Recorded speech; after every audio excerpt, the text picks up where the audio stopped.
Regulārs četrsstūra piramīdas pamatlaukums ir 25 kvadrātcentimetri. Sānu virsmas laukums 50 kvadrātcentimetri.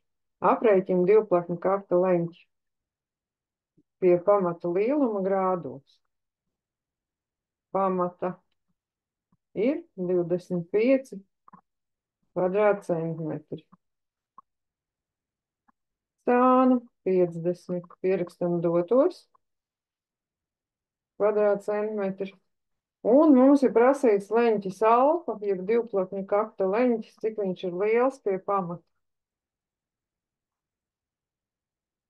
Regulāra četrsstūra piramīda, kas mums ir formula lapās pieejams. Regulāra piramīda, un mums ir formuliņa, ka sānu virsmas laukums ir pamata laukums dalīts ar divplakņa leņķa kosinus pie pamata. Pārrakstīsim formulu. Sāna virsmas ir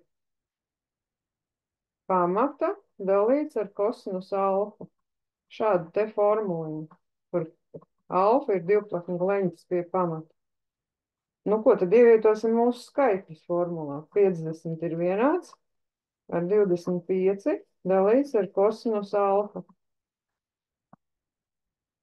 Tātad kosinus alfa mums ir 25 pret 50, un tā ir viena puse. Jautājums, cik ir alfa? Ja kosinus alfa ir viena puse. Skatāmies formulu lapā. Tur, kur mums ir vienības riņķis. Trigonometrijā. Uz kosinus as viena puse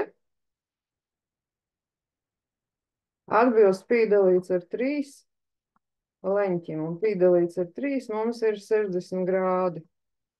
Lūk, šī rindiņa. Tātad mēs varam pierakstīt, ka kosinus alfa ir viena puse, tad leņķis alfa ir 60 grādi. Tā arī ir atbilde. Paldies par uzmanību!